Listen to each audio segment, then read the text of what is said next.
Bienvenue au podcast Le Sac du Car. Mon nom est Didier Orméjus. Comme à l'habitude, je vais être accompagné de Marc-André Chaloux. Ensemble, on va discuter des Alouettes qui ont maintenant remporté leurs 7 dernières rencontres. Les hommes de Jason Maas seront de retour en action vendredi soir à Winnipeg contre les Blue Bombers. On va également, bien sûr, faire le tour des actualités du côté de la NFL puisqu'il s'en passe des choses. Les camps d'entraînement sont en cours. En fait, il ne reste plus qu'une rencontre préparatoire à toutes les équipes de la NFL. On va terminer l'épisode en beauté avec la chronique Fantasy Football de Marc-André. Alors, on a un épisode qui est rempli, chargé pour vous. Sans plus tarder, Guillaume, par la musique.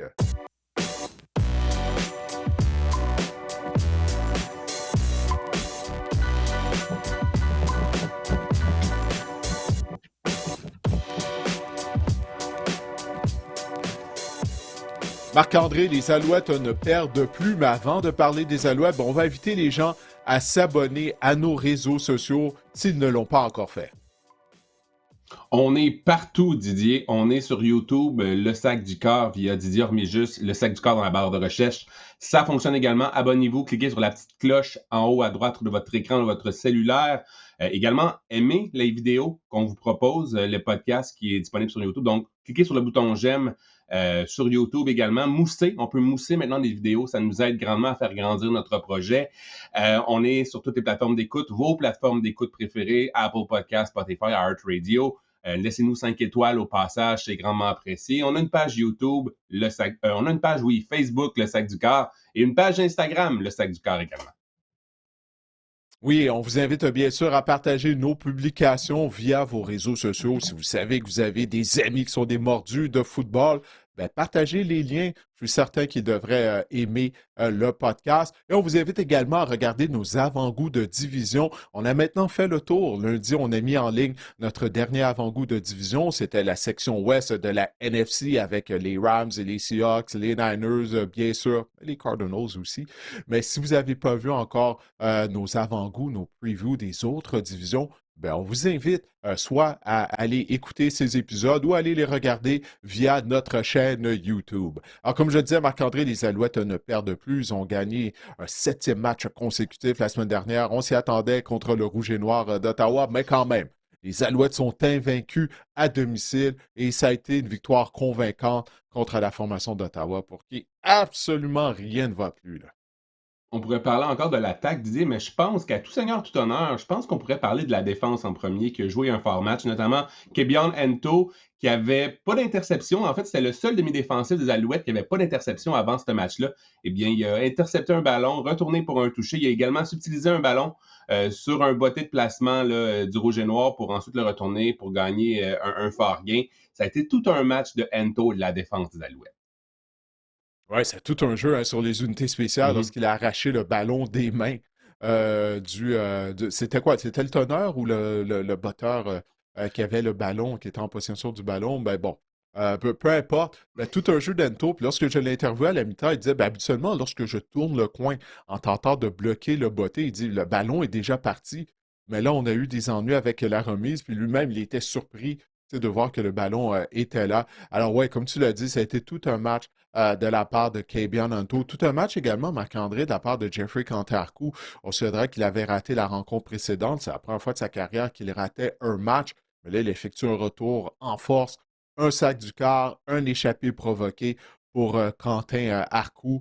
Alors vraiment, la défense des Alouettes qui joue bien depuis quelques semaines, ça s'est poursuivi, même si c'était contre Ottawa quand même. Alors, tu fais bien, oui, justement, de souligner la performance de l'unité défensive.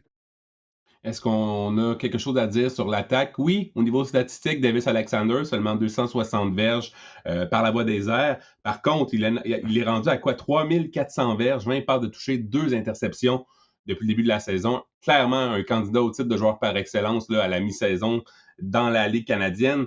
En fait, s'il maintient le rythme, Didier, il va battre le record de verges par la passe détenu par Anthony Calvillo de 6014 établi en 2004. Et ce qui est un peu 6000 ironique, c'est que verges. c'est et ce qui est un peu ironique, c'est c'est Anthony Calvillo qui appelle les jeux pour Davis Alexander.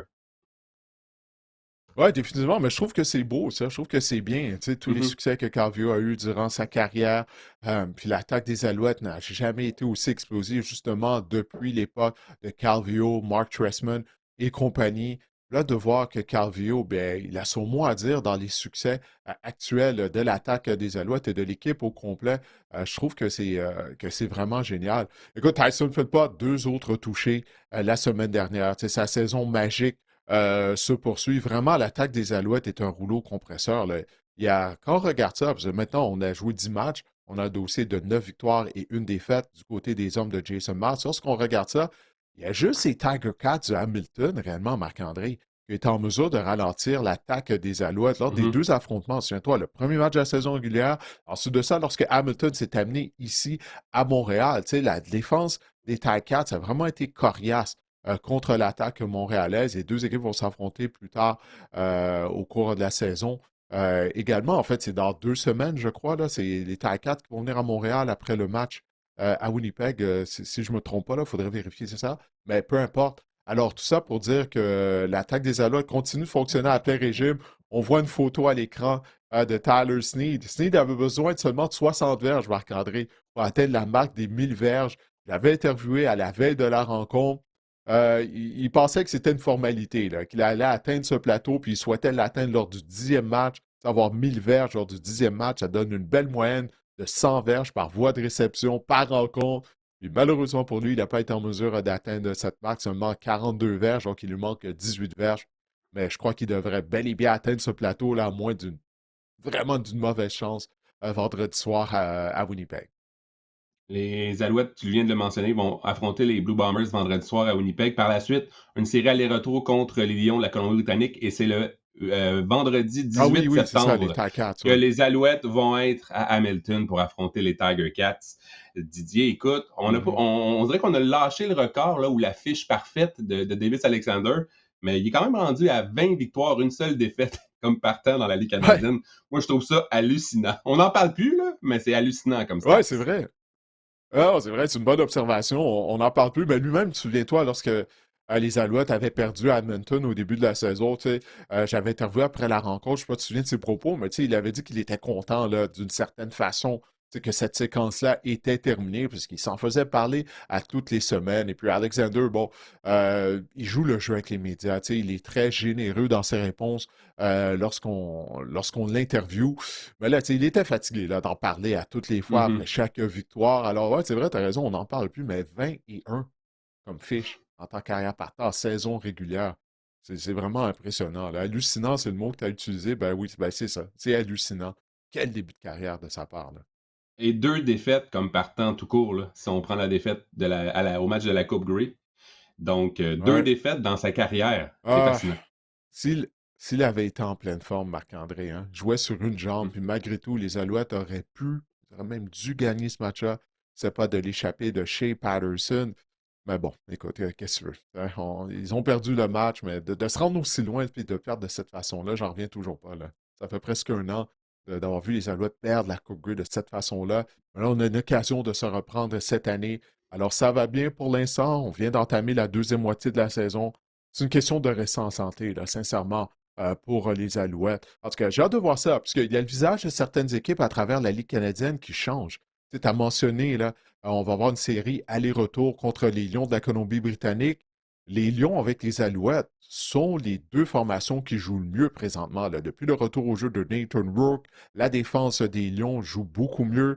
En tout cas, il faut se concentrer sur les Blue Bombers du côté des Alouettes cette semaine, mais j'ai vraiment hâte aux deux affrontements consécutifs contre les Lions de la Colombie-Britannique. Marc-André, tu sais, les Alouettes au BC Place, hein, Ouais. seulement une victoire, quoi, lors des 25 dernières années au BC Place. Puis le match est à 22 heures en plus, heure de l'Est.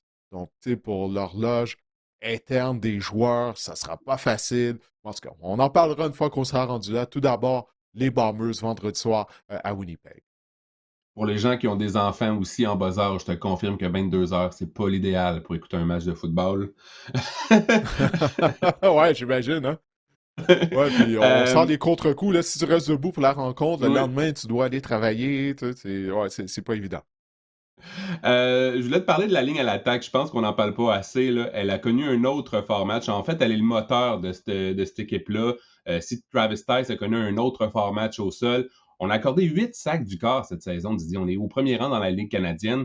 Peut-être un mot sur la ligne à l'attaque là, qui joue de l'excellent football. En fait, on se demandait, ça a été un problème pour les Alouettes au cours des dernières années, mais vraiment, là, cette ligne à l'attaque-là, elle est unie, ça fonctionne.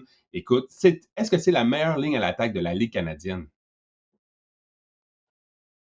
Ben, je suis obligé de te dire que oui. La façon dont il joue, tu sais, tu viens de parler, 8 sacs en 10 matchs seulement. Et pas juste ça, le jeu au sol fonctionne. Depuis le début de la saison, tu t'en souviens, Jason Mars et même Danny Machocha, lors du camp d'entraînement, nous avaient dit oh, on souhaiterait avoir une attaque plus équilibrée cette année. Puis tu t'en souviens, toi et moi, On on avait était ri de lui, là. pessimistes. On se disait, bon, Ouais. on Ouais, n'avait pas ouais. de lui, mais on se disait, on va attendre de le voir pour y croire. Puis là, Hamilton, lors du premier match de la saison, on avait beaucoup plus passé le ballon. Mais effectivement, c'est vrai. On voit une attaque équilibrée, là, généralement, depuis le début de la saison. Mais Dave Brown, l'entraîneur de la ligne à l'attaque, moi, je lui donne le crédit, Marc-André. Tu sais, Dave Brown, c'est un jeune entraîneur. Il a eu une courte carrière avec les Alouettes. Du moment qu'il a arrêté de jouer, immédiatement, il est devenu l'adjoint à Luc Brodeur-Jourdain au niveau de la ligne à l'attaque. Brodeur-Jourdain s'est retiré durant la saison morte. Et puis, Dave Brown a hérité du même 5 partants qu'on avait l'année dernière. Tu sais, cette ligne à attaque-là, que semaine après semaine, on n'était pas sûr du genre de performance qu'elle allait offrir, ben avec le même 5 partant. En fait, c'est pas vrai. Cyril Hogan Saint-Don est maintenant le centre partant depuis la blessure à Justin Lawrence, qui est de retour à l'entraînement en passant. Mais pour moi, comme je te l'ai dit, moi je trouve qu'Hogan Saint-Don est un meilleur joueur que Lawrence, beaucoup plus imposant physiquement, plus intimidant, puis il joue avec hargne. Euh, c'est Dave Brown. C'est à lui que je donne le crédit Mhm. tu sais, pour la performance de la ligne à l'attaque. Ça et Hogan Saint-Don sont les deux changements qu'il y a eu. Tu vas me dire, c'est deux changements majeurs, mais on voit l'impact que Dave Brown a au sein de la ligne à l'attaque. Moi, j'en reviens pas de la transformation de cette unité. Et oui, c'est la meilleure ligne à l'attaque de la Ligue canadienne, je le crois sincèrement.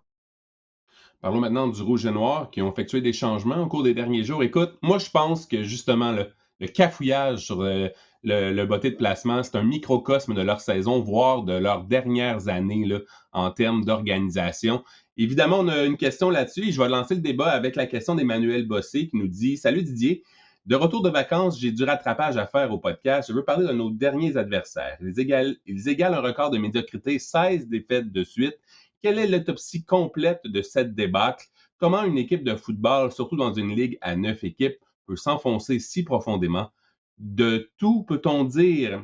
Direction, entraîneur, repêchage, qualité de jeu, bref. Merci et content de t'avoir vu à Ottawa. Go Als go, Didier. Alors, comment expliquer cette débâcle Mhm. du rouge et noir? Ouais, ben tout d'abord, content d'avoir vu Emmanuel sur le terrain après la rencontre. On a eu l'occasion de prendre une photo ensemble. Emmanuel qui nous envoie des questions régulièrement. Ça fait des années que ça dure, là, à Ottawa. Tu sais, ça fait des années que ça dure. Puis, dans les médias, j'entends ça beaucoup trop souvent. On tente toujours de blâmer Marcel Desjardins, l'ancien DG du Rouge et Noir, ce qui fait aucun sens. Ça fait des années que Marcel Desjardins n'est plus là. On a connu énormément de succès avec Marcel Desjardins. Tu sais, cette équipe-là a participé à quoi? À 3 Coupe Grey en 5 ans. Si je ne me trompe pas, on a gagné, on a soulevé le précieux trophée à bout de bras, également lors d'une victoire contre les St. Peters de Calgary. Ça ne tient pas debout, là, cette affaire-là, de toujours critiquer Marcel Desjardins rendu en 2026. Marcel Desjardins a accompli vraiment de belles choses pour cette organisation lorsqu'il était là. Mais ça part d'en haut, ça part des propriétaires. Tu sais, à Ottawa, ils n'ont aucune idée de ce qu'ils font, là, Marc-André. Tu sais, on a embauché Randy Dinwiddie, on lui a donné plein de pouvoir, mais on a gardé Sean Burke. Là, au début de la semaine, on a congédié Sean Burke. Finalement, Sean Burke, pour les gens qui ne le savent pas, il était anciennement le DG du Rouge et Noir. Mais là, lorsqu'on a embauché Randy Dinwiddie, on a fait de Dinwiddie l'entraîneur-chef et le directeur général. Toutefois, Sean Burke avait conservé son titre de vice-président aux opérations football. Puis là, on vient de le congédier au début de la semaine. Mais ce congédiement-là aurait dû avoir lieu durant la saison morte. Tu sais, écoute, il n'a amené aucun joueur, Sean Burke. C'est lui qui a donné le contrat à Drew Brown. Puis juste pour ça, il aurait dû être congédié. Si tu regardes les repêchages du Rouge et Noir, plus souvent qu'autrement, on s'est trompé sur la sélection de joueurs. Tu sais, on a Nick Marner qu'on a repêché, on aurait pu sélectionner Kevin Mittal. Nick Marner ne fait pas grand-chose. Puis il a été constamment blessé depuis le début de sa carrière. Où sont les nouveaux joueurs qu'on amène au sein de l'organisation? On n'en trouve pas. T'sais, à tous les ans, on met ce contrat des vétérans. On a mis ce contrat à AJ Allen. On a fait de lui le secondaire de ligne le mieux payé de toute la Ligue canadienne. Marc-André, il joue sur les unités spéciales. Il ne joue même pas en Mhm. défense. Il est rendu un réserviste. Tu sais, je l'ai vu sur le kick-off, sur l'unité de bottée d'envoi la semaine dernière contre les Alouettes. C'est monumental. C'est un fiasco monumental présentement à Ottawa. Moi, je le dis, je suis tout en train de voir ça parce que j'aimais aller à Ottawa pour les rencontres des Alouettes contre le Rouge et Noir. Le stade est tellement beau. Le fait qu'on a développé autour du stade, qu'il y a des restaurants, des bars, un cinéma, c'est vraiment de toute beauté, ce stade-là. À Ottawa, le stade de la place TD. Mais les propriétaires de l'équipe ont détruit justement tout ce que Marcel Desjardins et son équipe avaient bâti. Euh, tu sais, souviens-toi, on est allé à Calgary très rapidement, là. On était une équipe d'expansion, rapidement, on a eu du succès. Mais là, tout ça, ça a été détruit. Là, si bien qu'on a amené Jim Pop à titre de conseiller au Ben sein de voilà. l'organisation. Alors, Jim Pop, ouais, qui effectue un retour dans la Ligue canadienne. C'est un peu, j'imagine, la tasse de thé de Jim Pop là, qui travaillait dans la UFL. Ça, c'est un gars qui, selon moi, justement, là, connaît la Ligue canadienne, connaît ses rouages, sait comment aussi dénicher du talent. T'en as parlé. C'est un peu ça qui nous manque à Ottawa. On est dépourvu de talent carrément. Et je pense que Jim Pop, bon, c'est un retour dans la Ligue canadienne depuis. Il n'était pas dans la Ligue canadienne depuis 2019. Il a passé 28 saisons dans la LCF. Il a été nommé justement comme conseiller principal. Je pense pas qu'il peut revirer le bateau de bord à court terme, mais à moyen et long terme, là, je pense que cette nomination est quand même bienvenue là, de la part du Rouge et Noir. Ouais, Jim Pop qui a une relation avec Ryan Dinwiddie, parce qu'à l'époque, c'est ce que Dinwiddie faisait partie du groupe d'entraîneurs des Alouettes, ben, c'était sous Jim Pop. Mais l'affaire m'accordée, c'est que probablement, bon, Jim Pop, tu viens de dire, ça fait quoi maintenant 7 ans qu'il n'est plus dans la Ligue canadienne. Ça fait longtemps. Et si on regarde ces 7 dernières années à titre de Ouais, ça DG s'est des tellement Alouettes, là, terminé. Ouais. ouais, 7 ans, c'est long, là. Donc, ça fait 14 ans réellement que Jim Pop a eu, pas eu de succès. Bon, ben, c'est pas vrai. Il a gagné le Coupe Grey à titre de DG avec les Argonauts de Toronto. C'était quoi en 2017, là, si ma mémoire ne fait pas défaut, avec Mark Trestman comme entraîneur-chef. Mais malgré tout, les Argonauts ont gagné à Coupe Grey, mais ils n'avaient pas eu une fiche gagnante cette année-là. Donc, tu sais, ça fait donc 7 ans à l'extérieur de la Ligue canadienne. Ces 7 dernières années dans la Ligue canadienne, pas de fiche gagnante. Ça fait 14 ans là, tu sais, que Jim Pop n'a pas fait partie d'une équipe de la Ligue canadienne, si je ne me trompe pas, qui a eu une fiche gagnante. Alors, il a accompli de très belles choses avec les Alouettes, avec les Stallions de Baltimore, avant qu'il déménage à Montréal. Mais est-ce qu'il a encore sa touche magique? Tu sais, ça vaut la peine d'au moins de poser cette question-là, là, tu sais. Alors, du côté Hmm. d'Ottawa, on va voir, mais bon, pour la saison 2026, c'est perdu. Tout d'abord, il faudrait essayer de gagner un match là, pour ne pas passer à l'histoire afin de devenir la première équipe dans toute l'histoire, dans toute la longue histoire de la Ligue canadienne, à connaître une saison sans victoire. Tu sais, dans l'histoire de la Ligue canadienne, c'est jamais arrivé là, qu'une équipe termine une saison régulière sans aucune victoire. Il ne faudrait pas devenir la première équipe là, à accomplir, accomplir, j'allais dire, ce fait d'armes. C'est pas vraiment un fait d'armes. Comment on pourrait qualifier ça? Euh, Euh, accomplir ce désastre, on va dire. Là. ouais. J'ai pas plus Ben, c'est un d'inspiration que ça ce exploit hein, matin. Là. dans un sens, mais ouais. Hmm. Un exploit de médiocrité. Tiens, on va dire Ouais, ça de même. exact. Qu'est-ce que tu en penses? Mais Ouais, Mais allons-y ouais, avec ça. mais tu crois pas que justement là, j'en reviens à ça, tu crois pas que justement Jim Pop sa plus belle qualité, c'est justement pour dénicher du talent, notamment au niveau des États-Unis. Tu te rends compte que tu sais, les équipes qui s'élèvent au-dessus de la masse, c'est des équipes qui sont justement trouvent. Danny Machocha, c'est ça son pain puis son beurre. Il a trouvé des joueurs, on parle de Tice, on parle de Speaker. Il a trouvé des joueurs récemment là, qui sont de bons joueurs, des Américains. Notre équipe de recruteurs, elle est incroyable pour des Alouettes. Ça permet à une équipe de la Ligue canadienne de s'élever au-dessus de la masse. Si on regarde par rapport à l'ère, là, disons par exemple Kavis Reed, là, où tout était un fiasco, mais aussi le dénichage de talent américain était.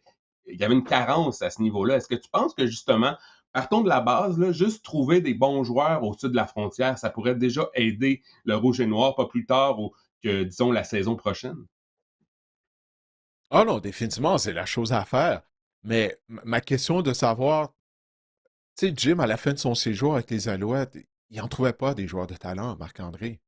Tu sais, il n'en trouvait pas. Comme je viens de le dire, là, ça fait longtemps, là, tu sais, mine de rien, là, qu'il a vraiment connu du succès constant. OK, oui, il y a eu la conquête de la Coupe Grey à Toronto lorsqu'il était avec les Argonauts, mais ça a été une saison. Puis comme je l'ai dit, les Argos n'ont même pas eu une fiche gagnante lors de cette année-là.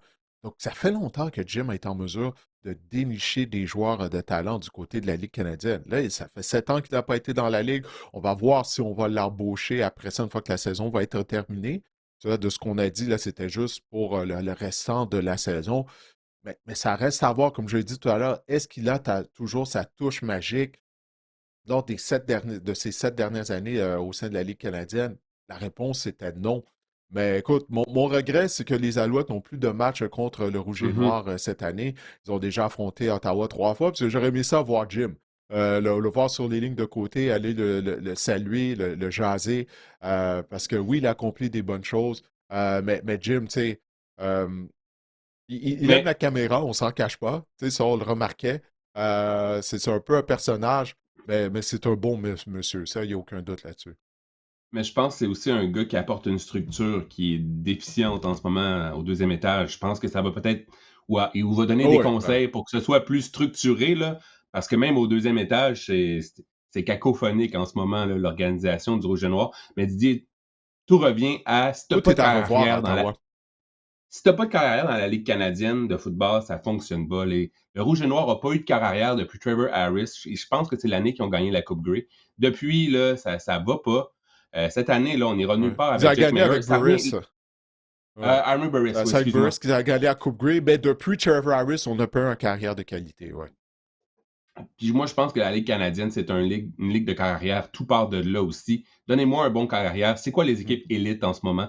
C'est les équipes avec les Zach Collaros, avec les Nathan Rourke, avec les Davis Alexander, Bo Levi Mitchell l'année dernière. Ça te prend ce genre de quart-là, sinon tu vas nulle part dans la Ligue canadienne. Tu as entièrement raison. Mais toutefois, la fin du séjour de Jim à Montréal, il avait été incapable de trouver une carrière. Ah non, c'est ça. Et la liste est longue. Là, les Josh Neeswander, Rakim Kato, j'y ai cru pendant un certain temps, Rakim Kato. Finalement, ça ne s'est jamais matérialisé. Écoute, la liste est très longue là, des carrières qu'il avait amenées. Il n'a pas été capable d'en trouver une solution, là, de trouver une solution une fois qu'Anthony Calvio a pris sa retraite. Tu sais, ça a été long, finalement, qu'on a trouvé une carrière. Ben, Jim, ça faisait longtemps qu'il ne faisait plus partie de l'organisation. Donc, est-ce qu'il sera même capable d'en trouver un pour Ottawa? Parce que je suis d'accord avec tout ce que tu as dit. Ça part de là, puis après ça, il faut rebâtir cette formation-là, mais il faut rebâtir l'organisation au complet. C'est comme tu l'as dit, au deuxième étage, et dépisteur, tout est à revoir, bref, du côté de la formation d'Ottawa. Et ce qui est ironique dans tout ça, c'est que l'entraîneur-chef Ryan Dinwiddie, et c'est Herb Turkowski qui écrivait ça dans son texte. Sa dernière victoire dans les Canadiennes remonte au 13 septembre. Donc, ça fait presque un an. Et lors de cette victoire-là, il s'était moqué des Elks au banc là, à la suite d'une victoire à l'arraché des Argonauts. Et depuis, il n'a pas gagné. Des fois, quand tu craches en l'air, comme on dit, ça te revient en pleine face. Ah, ben, ouais. C'est une bonne façon de terminer ça sur le rouge et noir parce qu'on a d'autres Oui. sujets d'équipes, OK. il y a la NFL et tout. Mais ouais, effectivement, ça c'est bien dit dans le cas de Dinwiddie. Mais bon, hey, c'est lui qui a voulu quitter les Argos. Il croyait se retrouver dans une meilleure situation à Ottawa. Alors, c'est ça. Donc, rappelons le tableau du prochain match des Alouettes. C'est vendredi 28 août à 20h30 à Winnipeg contre les Bombers. Didier, qu'est-ce que tu vas surveiller dans ce match-là? J'ai parlé de Tyler Snead qui a besoin seulement de 18 verges pour atteindre la marque des 1000 verges par voie de réception cette saison. Et également la défense des Alouettes contre Brady Oliveira, le demi à l'attaque étoile des Blue Bombers de Winnipeg. Parce que l'attaque des Bombers passe par Oliveira, surtout lors des 3 derniers matchs de Winnipeg, je te dirais. Parce que Oliveira s'est plaint publiquement à plusieurs reprises depuis le début de la saison, comme quoi que l'attaque des Bombers n'avait pas d'identité. Puis sais-tu quoi? Il avait raison, parce qu'on a amené le coordinateur offensif Tommy Condell, mais Tommy Condell, lui, il aime passer le ballon continuellement. Puis il y a des matchs où on oubliait d'impliquer un Brady Oliveira. Là, on le fait mieux depuis 3 semaines, un mois environ. Alors, je te dis que ça commence par ça. Parce que Zach Collaros, il a ralenti. Là. Tu sais, il est en fin de carrière. Euh, il n'est plus la carrière qu'il a déjà été, ce qui est normal à ce stade-ci de sa carrière.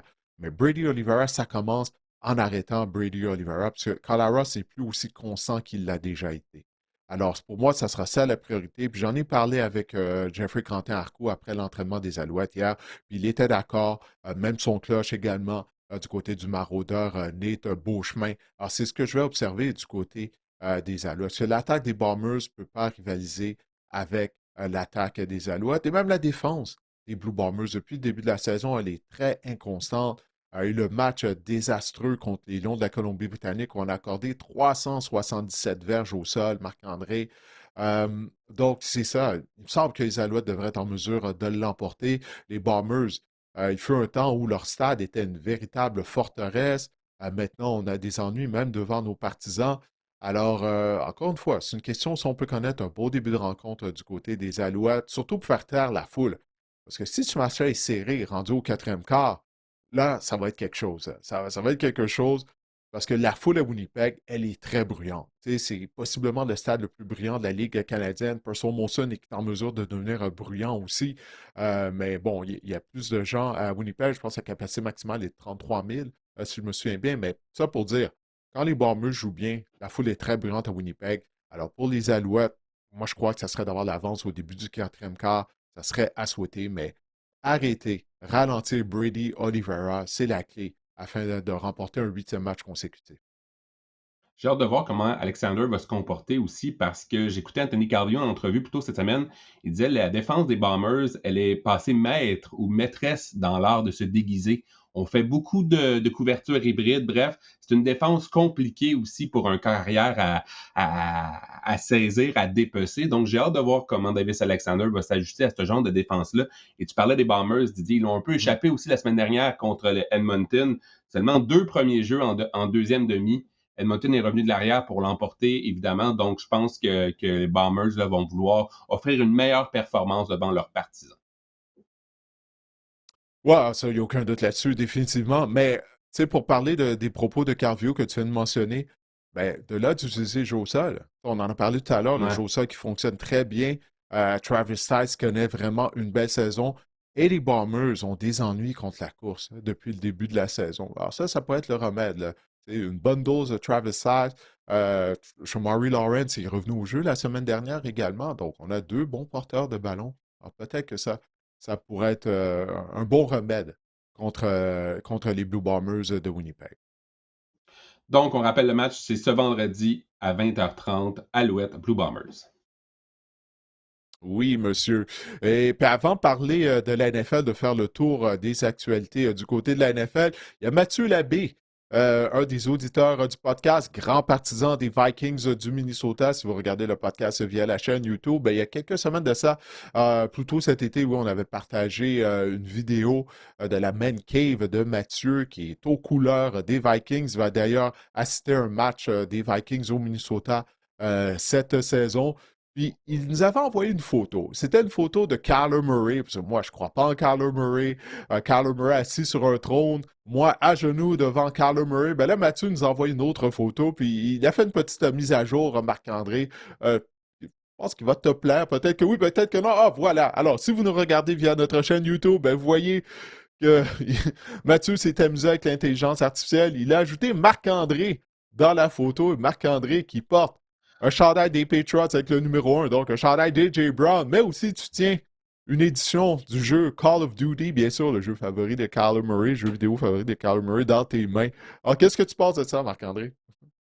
Mais c'est vrai que je parle beaucoup de Call of Duty et je fais des blagues là-dessus. C'est à propos, mais ce que Mathieu sait pas, c'est qu'en tant que fan des Eagles, j'ai une haine profonde envers les Patriots, et ça depuis le Spygate, le scandale d'espionnage en 2004, Ah, avec Donovan McNabb.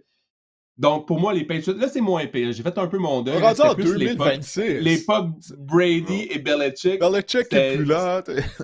Ouais, ça commence à s'estomper mon affaire, mais pendant longtemps, là, j'ai été, là, je détestais au plus profond, c'était viscéral, je détestais les Pats. De la haine, Marc-André. Je ne savais pas que tu étais Oui, capable de ressentir de la haine. Wow! OK, ben, j'ai appris quelque chose sur toi aujourd'hui. Je savais pas ça.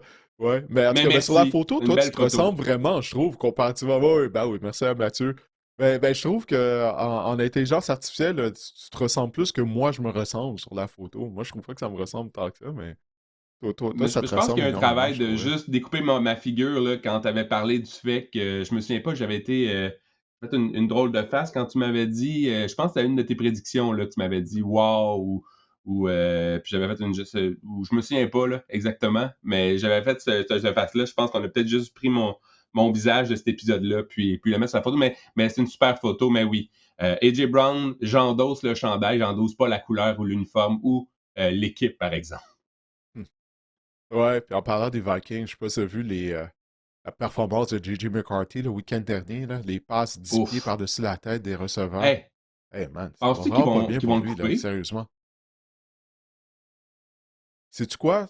Hier, j'ai lu sur X, j'oublie le nom du reporter là, qui suit les Vikings du Minnesota. Il a cité à l'entraînement. Il a dit, il a rapporté sur X que Carson Wentz avait partagé les répétitions au sein de la deuxième unité avec J.J. McCarthy. Fait que, je pense qu'il y a une possibilité que Wentz soit le carrière numéro 2 derrière Kyler Murray parce que J.J. McCarthy, de ce qu'on a vu de lui lors des rencontres préparatoires, c'est tout à fait désastreux. Là. Il y a zéro amélioration de son côté. Pour répondre à ta question, moi, je pense qu'il est en danger. Soit, peut-être pas d'être carrément libéré à la fin du camp, mais peut-être d'être échangé. Moi, ça ne me surprendrait pas, rendu à ce point-ci, là, Marc-André, je ne sais pas ce que tu en penses, moi, je ne serais pas surpris si à la fin du camp, on échange J.J. McCarthy, puis on fait de Carson Wentz dans carrière numéro 2 derrière Kyler Murray. Je suis ton avis totalement. L'année dernière, en plus, ça fonctionnait avec Carson Wentz. Puis écoute, Carson Wentz, il avait le mandat de rester derrière cette ligne à l'attaque-là. Il s'est fait piétiner match après match. Il a fini Ouais. par finir. Je pense qu'il s'est blessé à la longue, là, mais c'était fascinant à quel point il obtenait quand même des résultats versus J.J. McCarthy. Moi, je pense que c'est une forte possibilité aussi. Je pense que ce serait judicieux, peut-être, de la part des Vikings, de faire de Carson Wentz de corps remplaçant, parce que je pense que c'est un excellent corps remplaçant dans la NFL. J.J. McCarthy, j'ai hâte de voir lorsqu'on va annoncer les dernières coupures dans la NFL. Ouais, parce que moi, j'ai trouvé ça un peu, pas bizarre, mais bon, ça m'a surpris, tu sais, lorsqu'on avait mis sous contrat Carson Wentz durant la saison morte, tu sais, après avoir acquis Kyler Murray. Je pense qu'on savait qu'est-ce qu'on faisait, là. Du côté des Vikings, du côté de Kevin O'Connell, on se rend compte que, ben, c'est ça, J.J. McCarthy, il en arrache. Puis en plus, il a un problème d'attitude. Je lisais un article, apparemment, il remettait constamment en question les plans de match de Kevin O'Connell. Tu sais, c'est un jeune carrière, là. Tu sais, t'es pas Ouais. un vétéran carrière. Tu sais, c'est Aaron Rodgers, OK, parfait, mais là, t'es J.J. McCarthy. T'es qui, toi, pour remettre en question les plans de match de ton entraîneur-chef? Alors, apparemment, Kevin O'Connell n'est pas capable de sentir J.J. McCarthy. En plus de ça, il ne performe pas sur le terrain. Ça va mal finir. Je ne sais pas comment ça va finir pour J.J. McCarthy avec les Vikings, mais ça va mal finir. Ça, j'en suis maintenant convaincu. Là. Il y a assez d'indices pour se rendre compte que ça s'en va dans cette direction.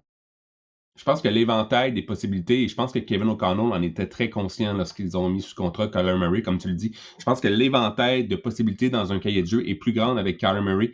Lors du premier match préparatoire, on a vu beaucoup de formations pistolet, là, pistol offense, avec justement là, Mason et Jones. Bref, c'était intéressant à quel point on avait un nouveau visage un peu en attaque, et c'était avec Kyler Murray que ça fonctionnait mieux.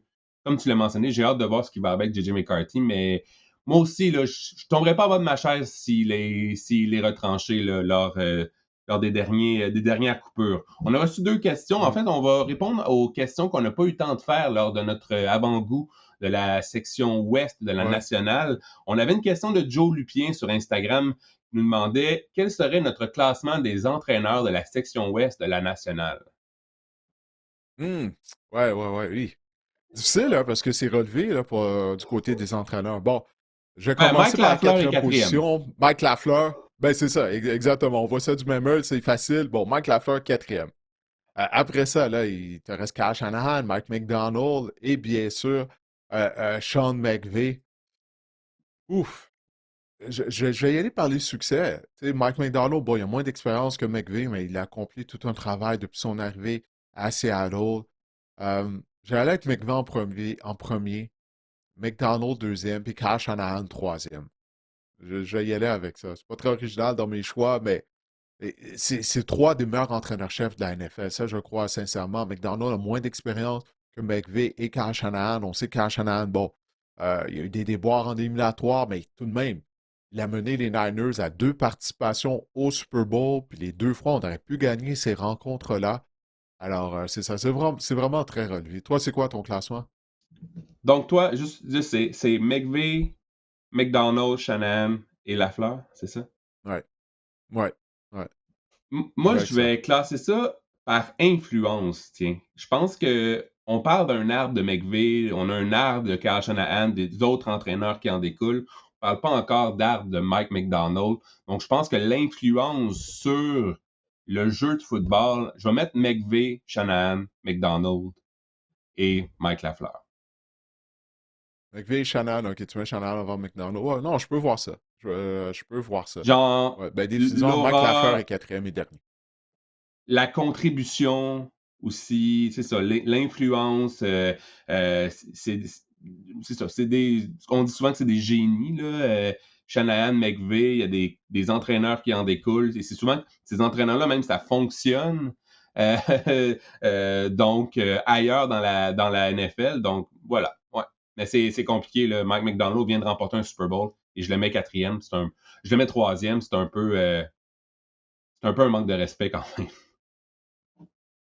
Ah, moi, je suis allé avec les Super Bowls là, pour trancher Ouais. entre McDonald et Shanahan.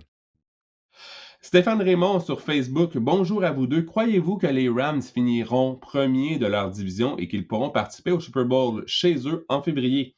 Félicitations pour votre émission. Merci beaucoup, Stéphane. Donc, Didier, les Rams seront-ils du prochain Super Bowl? Ben, moi, je suis all-in. Je suis all-in, comme j'ai dit, lors de notre avant-goût de la section ouest de la nationale, avec Myles Garrett, avec Aaron Donald. Il attend juste que quand l'entraînement soit terminé, là, Aaron Donald, je te garantis, pour se joindre aux Rams. Moi, j'y vais avec les Rams. On va voir qu'est-ce que ça va donner. Mais écoute, ça va être l'histoire cette saison-là du côté de la NFL. Donc, ouais, moi, j'y vais avec les Rams. Puis oui, je crois qu'ils peuvent être en mesure de participer au Super Bowl dans leur stade. Ça serait vraiment un bel accomplissement. Moi aussi, je suis avec toi. Je pense qu'ils vont être du Super Bowl. Est-ce que les Rams ont une faille? J'ai de la misère à répondre oui à cette question-là. Manque de profondeur à la position de receveur éloigné. Ouais. Moi, je crois, tu sais, c'est ça, tu sais, si Devante Adams tombe au combat ou Puka tombe au combat, je pense que là, quand tu regardes les receveurs qu'on a éloignés, c'est ça, il y a un manque de profondeur. On utilise beaucoup de formations et 3 ailiers rapprochés, mais je te dirais c'est la seule. Et les unités spéciales. C'est vrai, il ne faut pas oublier les unités Mm. spéciales des Rams qui ont été atroces l'année dernière. Ça leur a coûté des matchs. Est-ce qu'on va être en mesure de rectifier cette situation-là? On n'aura pas de réponse avant le début de la saison régulière. Donc, je te dirais ça, le manque de profondeur à la position de receveur et les unités spéciales qui, pour le moment, sont un point d'interrogation. Passons maintenant aux actualités dans la NFL. Didier, la grosse nouvelle des derniers jours, c'est que Hmm. les Browns ont nommé Deshaun Watson comme quart partant lors du premier match de la saison. Je sais pas comment dire ça, Didier, c'est difficile de ne pas être cynique envers cette nouvelle-là, on va se le dire, envers les Browns. Mais tabarouette, Didier, est-ce que c'était le bon choix? Moi, là, je pense pas. Ben, c'est pas une décision football. Clairement, en tout cas, pour moi, ça vient du propriétaire, Jimmy Haslam. Tu sais, c'est lui qui tenait à amener Deshaun Watson à Cleveland. Là, malgré tout ce qui s'est passé depuis qu'on l'a mis sous contrat, même avant, on tient à faire de lui le carrière partant. Pourquoi? Ben parce que c'est lui qui gagne le plus d'argent. Tu sais, c'est ça, là. C'est un des carrières des mieux payés de toute la NFL. Alors, ça en vient à ça, Marc-André. On continue de répéter la même erreur du côté des Browns en faisant jouer Deshaun Watson, en voulant en faire notre carrière partant. Tu sais, puis pour moi, ça ne fait pas de sens. Parce qu'on a une très jeune équipe à Cleveland. Pourquoi pas faire jouer Shedeur Sanders? Pourquoi pas voir si Shedeur peut se développer, grandir avec nos jeunes receveurs, Denzel Boston, Casey Conception, qu'on vient de repêcher et qui, les deux, ont connu un excellent, connaissent un excellent camp d'entraînement. Puis pourquoi on s'entête à vouloir faire du visage de notre concession ben, un joueur qui a eu des démêlés avec la justice, un joueur qui a eu des accusations civiles par plus d'une vingtaine de femmes, comme quoi qu'il a eu un comportement sexuel inapproprié à leur endroit. Pourquoi on s'entête justement à garder même ce joueur-là au sein de la formation? Tu sais, pourquoi pas justement le libérer de Sean Watson, tourner la page. Puis oui, ça va compter pour énormément d'argent sous le plafond salarial, de dead money, mais rendu là. Tu sais que Watson ne sera pas ton carrière en 2027. Le plan des Browns, c'est de repêcher en carrière l'année prochaine. Alors, je comprends pas pourquoi on s'entête. Ben, en fait, je comprends. Ça vient du propriétaire, c'est une question d'argent, mais ça fait pas de sens. Parce que les partisans, ils t'envoient un message clair en le huant lors du Ouais. match préparatoire au cours du week-end dernier. C'était clair, là, ils ne veulent plus rien savoir de lui. Même à travers la ville de Cleveland, les gens mettent des enseignes, ils font des enseignes eux-mêmes, Marc-André, ils prennent le temps là, pour faire des pancartes, pour dire à quel point ils sont plus capables de Sean Watson. Puis là, l'organisation des Browns va dans la direction opposée. C'est malheureux parce que on a bien repêché lors des deux dernières années du côté de Cleveland. C'est pas difficile de s'imaginer que les Browns pourraient être une équipe compétitive en 2027, du moins. Dans un avenir rapproché, si on peut solutionner la position de carrière. Mais là, ça fait en sorte que la saison est déjà perdue, puis elle n'est même pas commencée à Cleveland à cause de la présence de Deshaun Watson, tout simplement. Ce qui est triste dans tout ça, c'est l'attitude de Watson, je trouve aussi. C'est un gars qui manque clairement d'humilité. Il a pas compris, en fait. Il s'est jamais excusé pour qu'est-ce qu'il a fait aux 27 femmes. Puis encore là, les partisans le huaient la semaine dernière. Je sais pas si tu l'as vu en Légalement, il ne peut entrevue. pas. Ouais. Ouais, ouais, mais dans le Légalement, il ne sens, peut il y a pas moyen s'excuser. d'être. Puis ça serait admettre que. Ouais. Mais de l'autre côté, il y a moyen d'avoir un peu plus de compassion, je pense, puis d'humilité envers ces gens-là, sans dire. Ça a l'air d'un gars qui s'en fout. Même il C'est a pas une bonne réagi personne. au huée de la foule, il comprenait pas. Je C'est- suis comme, tu comprends ouais. pas. Je peux pas croire que tu comprends pas pourquoi que les gens t'ont eu. Puis c'est pas juste les performances sur le terrain. Oui, ils sont exécrables, ces performances, mais c'est l'ensemble de l'œuvre.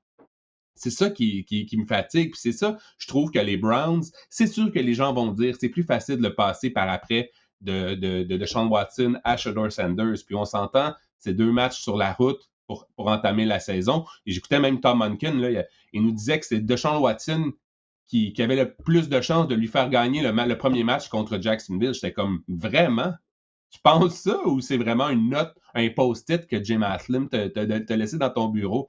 Parce que oui, Hmm. je comprends que c'est sur la route, puis ce sera facile après ça, lors du premier match à domicile, de faire le changement si ça se passe mal. Et selon moi, je peux pas croire que ça va bien se passer lors des deux premiers matchs des Browns. Mais écoute, On va je affronter peux deux comprendre. défenses complexes. Ouais, ouais. La défense des Jaguars, souviens-toi, qui a été parmi les meneurs au niveau des revirements provoqués l'année dernière. Puis après ça, on va affronter les Buccaneers de Tampa Bay. C'est Todd Bowles, pour qui c'est une année cruciale. Puis Todd Bowles, il va de schémas très complexes défensivement. Peut-être qu'on se dit, regarde, Shedeur n'aura pas de chance contre ces deux adversaires-là, mais peu importe, on s'en fout. Mais il y en Deshaun a joué, Watson, Shedeur, des matchs sur pourquoi la il est route. encore là?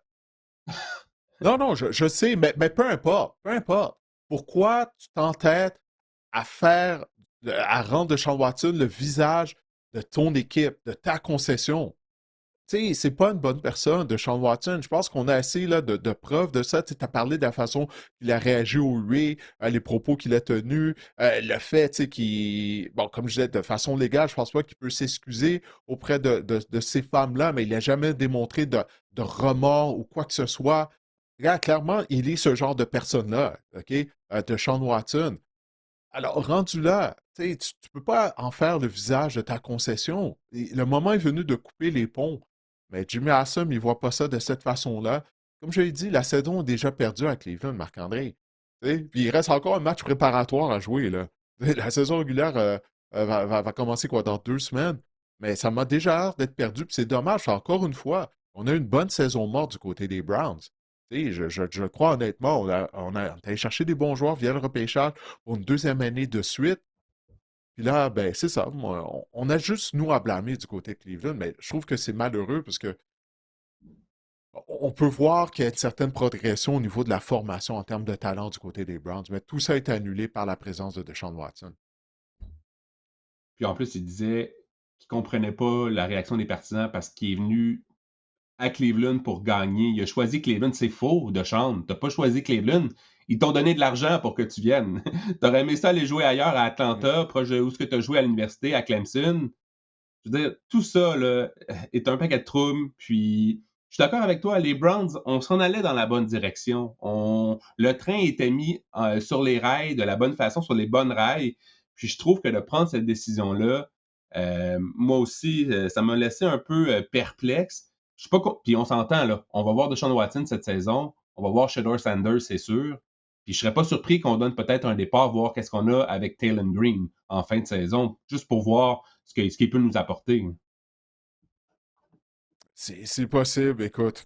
Moi, On là, n'a tu pas vois, parlé de là, ma Dylan Gabriel réaction, dans tout ça, là. ça me laisse. Bon, ben, pourquoi parler de lui? Il n'est pas de calibre de Choix de carrière troisième partante. ronde. Il nous a prouvé ça.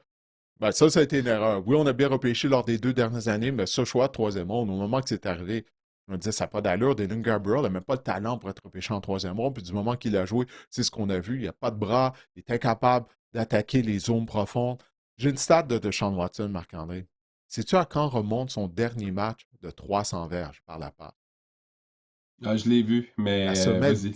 la semaine 17 de la saison 2020. La semaine 17 de la saison 2020, en 2026. Tu sais, ça fait 6 ans de ça. Le J'avais gars, pas il est d'enfant. fini. Mentalement, il est plus là. Ouais, bon, tu vois, t'avais pas d'enfant, t'avais même pas de famille, t'avais même pas fondé ta famille encore. Regarde comment ça Non. fait longtemps. On s'attend à ce Ouais. que ce gars-là soit en mesure de bien jouer. C'est n'importe quoi. C'est ça. C'est les Browns qui sont les Browns. Cette histoire-là, je pense qu'elle reflète bien cette expression-là qu'on dit depuis le retour de la concession à Cleveland en 99. J'avais pas d'enfant, puis ma plus vieille, là, rentre à l'université, là. Ça fait tellement longtemps. Non, non. Mais Non, non. passons à autre chose. Passons à autre chose Oui, parce qu'on va s'il en te parler plaît. longtemps, puis on va faire 3 heures. Donc, le demi à l'attaque, ça aussi, lourde, grosse nouvelle chez les Raiders. Alors que le demi à l'attaque des Raiders, justement, de l'équipe Ashton Genty aurait subi une entorse à une cheville. Et ce qui me fascine, Didier, c'est que les équipes sont pas obligées de nous donner plus de détails qu'il faut euh, lors des camps d'entraînement. On ne sait pas si c'est un Mhm. high ankle ou un low ankle sprain, excusez-moi du terme anglais, mais le problème, Didier, c'est que je lisais ça, là, le low ankle sprain et le high ankle sprain, c'est deux ligaments totalement différents. Donc, les équipes un peu nous mentent en disant on ne sait pas trop c'est quoi, mais vous le savez, parce que vous savez quel ligament a été tiré ou peu importe. T'sais. Mais bref. Ouais, mais c'est ça, parce qu'ils sont pas obligés de remettre un rapport officiel de blessure, tu sais, étant donné qu'il y a pas, les matchs préparatoires sont joués, mais durant la période des matchs préparatoires, ben c'est ça, c'est pas comme en saison régulière, les équipes ne sont pas obligées là, de divulguer la nature exacte des blessures. Mais il semble que Genty pourrait rater le premier match de la saison. Alors, on verra si c'est le cas. Mais il y a Mike Washington, tu sais, le choix au repêchage au printemps dernier qui, lui, il va de coup d'éclat depuis le début des rencontres préparatoires. Alors, écoute, peut-être que ça a donné une opportunité à Washington de nous montrer ce dont il est capable au début de la saison régulière. Personnellement, je suis intrigué. C'est un gros porteur de ballon de plus de 220 livres. Il nous a démontré qu'il est explosif. C'est ça. Écoute, si Genty rate quelques matchs en début de saison, ce ne sera pas la fin du monde. De toute façon, les Raiders, c'est comme s'ils étaient des aspirants au Super Bowl. Hein. Mais c'est un peu un cas de. On aurait peut-être réagi trop vite, là, la planète Twitter. Là. Dimanche, là, on avait des nouvelles en provenance du camp des Raiders, à quel point les gens avaient arrêté la musique, on avait prié pour Ashton Genty. Finalement, Ah. ça m'a tout l'air, c'est beaucoup moins grave que prévu là, dans le cas du porteur de ballon étoile des Raiders. Mais c'est tout le temps ça, Marc-André, lors des camps d'entraînement. Tu sais, tu vas sur X, ah, tel joueur a quitté en voiturette, comme si c'est la fin du monde.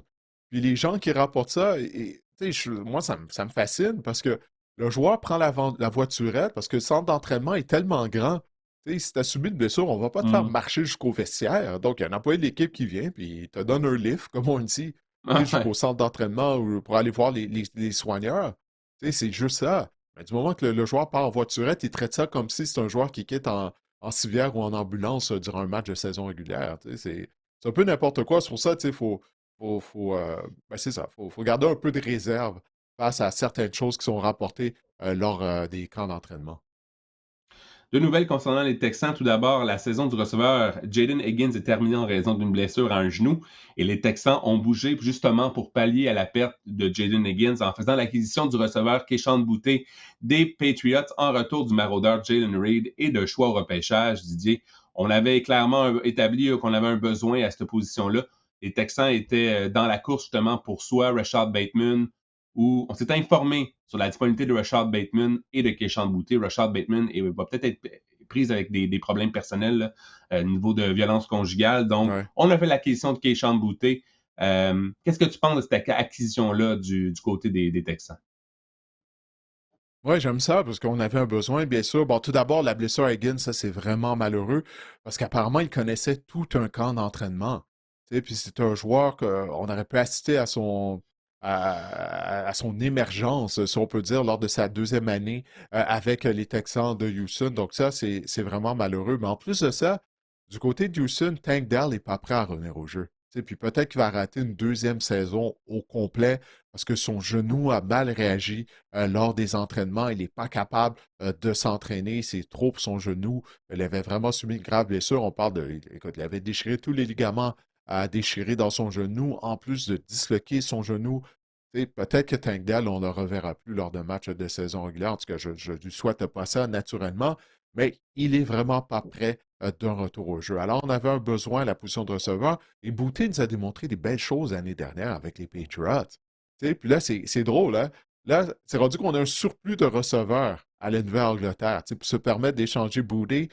Donc, comparativement à l'année dernière, où est-ce qu'on se dit, ouf, le groupe de receveurs des Patriots, bon, ça laisse à désirer. Alors, ça a vraiment changé avec les mises sous contrat qu'on a fait durant la saison morte et bien sûr la transaction qu'on a complétée à fin d'année A.J. Brown à Foxborough. Donc, moi, j'aime beaucoup cette transaction-là, en particulier pour les Texans de Houston, étant donné qu'on a des blessés à la position de receveur. On avait vraiment un besoin criant.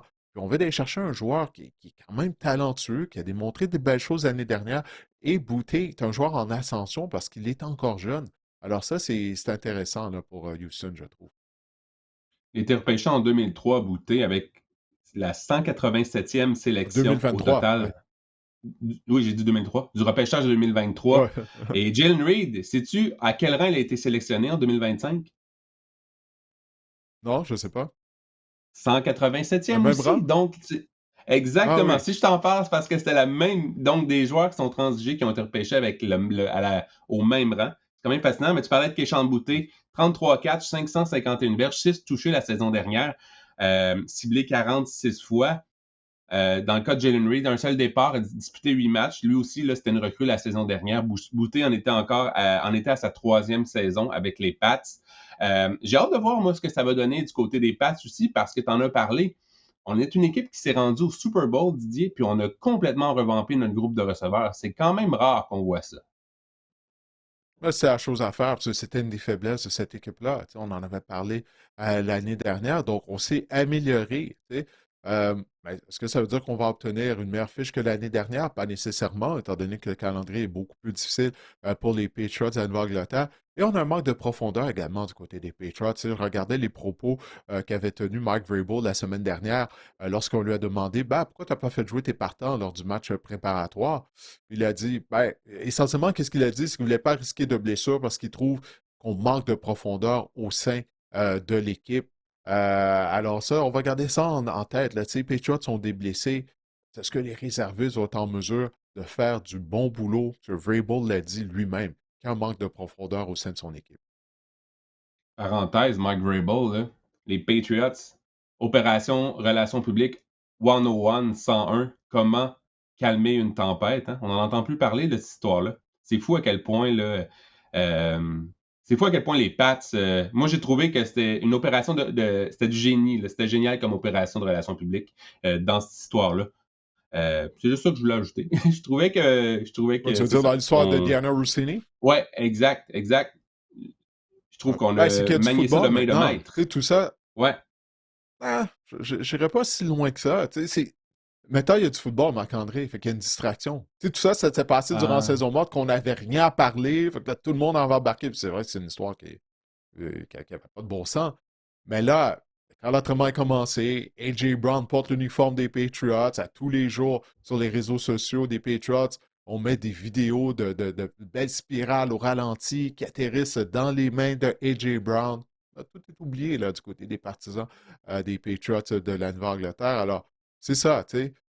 C'est ce qui fait disparaître cette histoire-là. Peut-être que ça pourrait refaire surface, cette histoire-là, si les Patriots connaissent une mauvaise saison. Je ne crois pas que ça va être le cas, mais c'est ça, tu sais. Là, il y a du football, puis là, tout est oublié. Le centre des Chargers, Tyler s'est blessé un genou, sa saison est terminée. Évidemment, c'est un dur coup pour la ligne à l'attaque des Chargers. Jim Harbaugh doit se dire, mon Dieu, pas encore. C'est reparti. Ce Ouais. sera maintenant la recrue Jake Slaughter là, qui va évoluer comme centre pour la saison. C'est une recrue qu'on a repêchée lors de l'encan 2026, qui était un centre à l'Université de la Floride. Mais encore là, la ligne à l'attaque des Chargers, la saison n'a pas commencé, puis on a déjà des blessés. Ah ouais, hein? C'est l'histoire qui se répète, on dirait. En tout cas, on espère qu'on n'aura pas un autre blessé du côté de la ligne à attaque. Parce que l'année dernière, quoi, on avait eu tellement de blessures, mais à la position de centre, tu sais, c'est ça, on a essayé d'améliorer notre position de centre. Là, immédiatement, le joueur qu'on a mis sous contrat durant la saison morte se blesse. Alors, ça aussi, on va garder ça en tête. Tu sais, s'il y a de la pression qui arrive rapidement sur Justin Herbert en plein centre de la ligne à l'attaque, ben, ce centre recru-là, ben, peut-être qu'il sera pointé du doigt. Donc, ouais, c'est certain que Jim Harbaugh doit se dire, comme tu dis, ah, pas encore, tu sais, parce qu'on a mis des efforts, là, tu sais, pour améliorer notre ligne à l'attaque, parce que on allait avoir le centre de la ligne. Là, je parle du centre et des deux gardes, sont tous des nouveaux joueurs. C'est qu'on a amené au sein de l'organisation pour s'améliorer. Là, on perd notre centre partant. Alors ça, c'est malheureux. Donc, ben ça, on va continuer d'observer les performances de la ligne à attaque des Chargers une fois que la saison régulière sera commencée. Vita Vea a signé une prolongation de contrat avec les Bucks, 1 an, 30 millions de dollars. Écoute, les relations étaient houleuses. Finalement, même son agent avait déclaré plus tôt que la seule alternative ou la seule solution possible était une transaction. Finalement, Vita Vea demeure avec les Bucks jusqu'à la fin de la saison 2027. Les moyens de pression ont fonctionné, Marc-André. Lorsque VA a demandé d'être échangé, les propos de son agent que tu viens de mentionner, ça fait partie des négociations. Il a eu ce qu'il voulait. Puis du côté des Bucks, je pense que c'est la chose à faire. Sinon, je me serais posé de sérieuses questions, là. Tu sais, déjà que les négociations sont rompues avec un Baker Mayfield, on sait que Todd Bowles est sur un siège éjectable. Et VA, c'est possiblement le joueur le plus populaire du côté des Bucks. Tu sais, ça fait longtemps qu'il est là. Il a disputé toute sa carrière avec les Buccaneers. Du côté des partisans, il est très populaire. Il participe la communauté à Tampa Bay. Il est très impliqué, c'est le mot que je cherchais avec la communauté à Tampa Bay. Donc, il est très apprécié dans cette région. Alors, je pense que c'était la chose à faire. Et il demeure un bon joueur de football aussi. Là. Tu sais, il est productif. Je regardais des images. C'était une pratique conjointe, un entraînement conjoint que les Buccaneers avaient avec les Jaguars de Jacksonville. Puis lors des périodes où la ligne à l'attaque des Bucks allait contre la ligne, où la ligne défensive des Bucks plutôt confrontait la ligne offensive des Jaguars de Jacksonville à un contre un. Ouf. Hey, Vita Vea, là, Mm. il prend les gardes, Marc-André, puis il les recule comme si c'est rien. Là. Tu parles de joueurs de plus de 300 livres. C'est vraiment impressionnant à voir. Alors, ben, tant mieux pour lui. Augmentation de salaire. Alors, félicitations à Vita Vea pour ça. Une chose à surveiller, c'est que à cause qu'il va être sous contrat jusqu'à la fin de la saison 2027, il ne pourra pas recevoir l'étiquette de joueur de concession. Ça laisse peut-être une porte ouverte à Baker Mayfield, qui sait, de recevoir cette étiquette de joueur de concession pour l'année prochaine à suivre. Von Miller maintenant est de retour. Le chasseur de corps a signé un contrat avec les Cowboys de Dallas. Didier, on ne se le cachera pas, l'année passée, Von Miller, ça a quand même été efficace. 9 sacs en 17 matchs, mais en seulement 3 départs avec Washington. C'est son plus haut total de sacs depuis 2018. Moi, je pense que les Cowboys veulent avoir une utilisation semblable à Jadeveon Clowney l'année dernière, là, qui avait quand même offert de bons services aux Cowboys. Je pense que Von Miller va entrer un peu dans ce genre de rôle-là. Oui, en situation évidente de passe, c'est là qu'il va être sur le terrain, là qu'il va être utilisé. Puis c'est un bon rôle pour lui à cette de sa carrière. Il effectue un retour dans l'État du Texas. Hein. On sait que c'est un produit de l'Université Texas A&M, Von Miller. Puis il a toujours rêvé de porter l'étoile sur son casque. Ben voilà, c'est fait. Non, écoute, dans ce rôle-là, il est parfait. Là. Tu sais, tu vas peut-être lui demander de jouer une quinzaine de jeux par rencontre. Les Cowboys m'intriguent, Marc-André, en vue de la saison. Tu sais, Oh! qu'est-ce que je lis concernant leur nouveau coordinateur en défense? Il y a des commentaires élogieux. Ben, on va attendre le début, bien sûr, de la saison régulière, mais on sait que Dallas a une très bonne attaque. Tu sais, c'est défensivement. Tu sais, on en a parlé, toi et moi. C'est la défense peut juste être moyenne. Les Cowboys devraient se qualifier pour les éliminatoires. Puis une fois que tu es qualifié pour les éliminatoires, ben, tout peut arriver ou presque. Donc, non, j'ai hâte de voir ça. Je suis intrigué. Je suis intrigué par les Cowboys. Dure nouvelle pour les adeptes de fantasy football alors que le receveur recru des Saints, Jordan Tyson, ratera le début de la saison en raison d'une blessure aux ischio-jambiers. Il faut savoir que Jordan Tyson, les ischio-jambiers sont fragiles dès ça, depuis l'université. Donc, c'est peut-être, il y a peut-être un petit drapeau rouge là, envers Jordan Tyson en ce moment, non? Oh, un gros drapeau rouge, je pense. Marc-André, je pense que c'est un gros Mhm. drapeau rouge.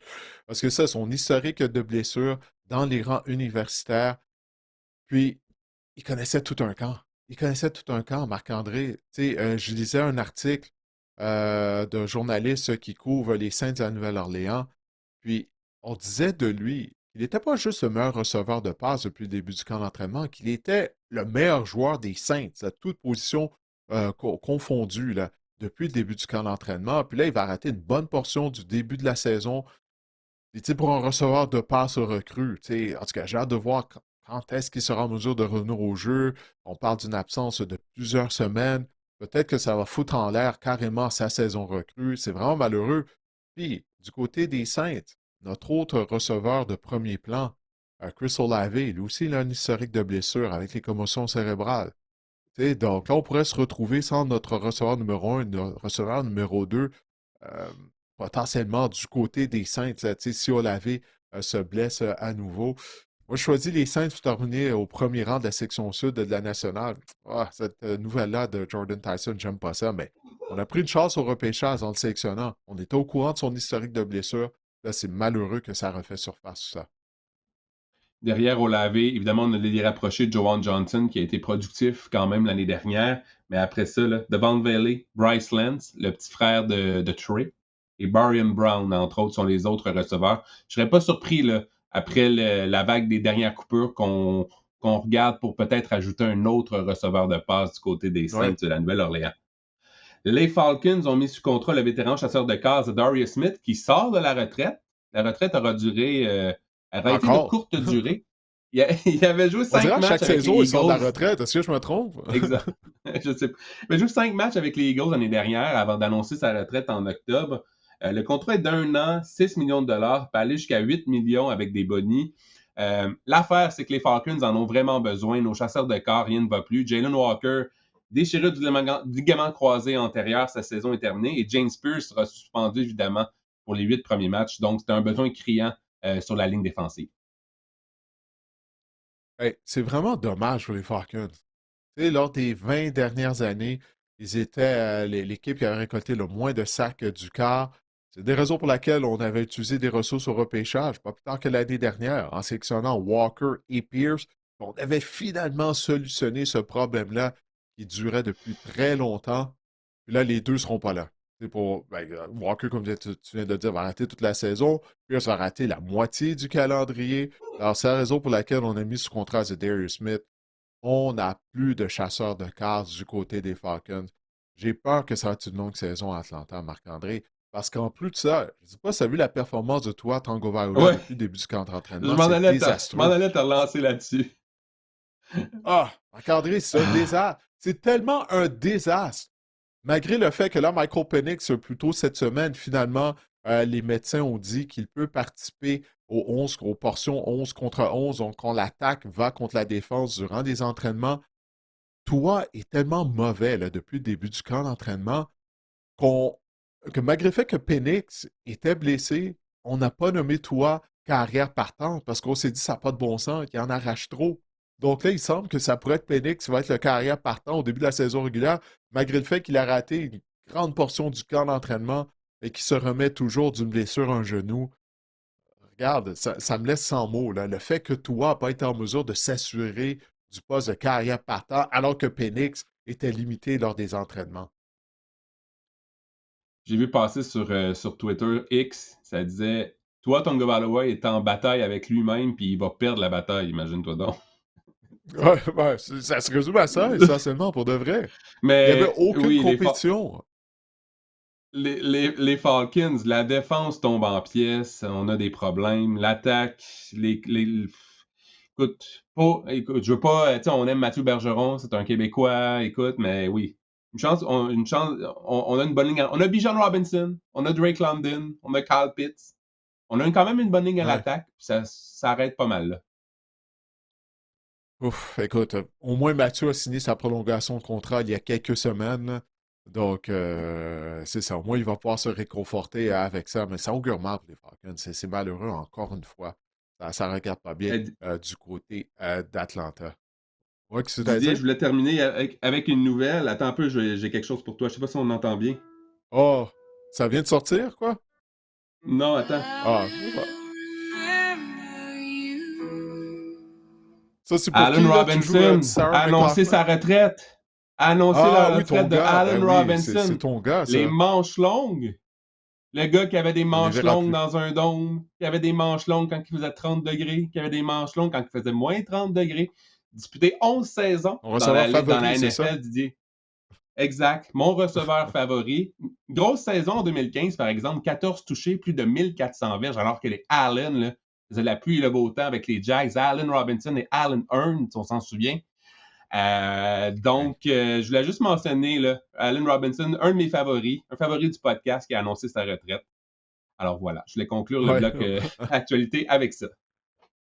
Ancien de Penn State, ouais. Hey, rapidement, parce que j'avais pris ça en note avant qu'on commence l'enregistrement.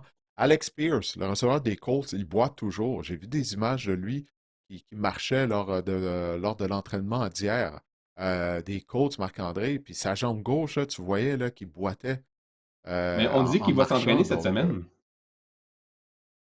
ouais, ben j'ai hâte de voir ça, parce qu'il n'a pas encore repris l'entraînement, là, à moins que je me trompe, là. Je ne sais pas si tu as vu des informations différentes.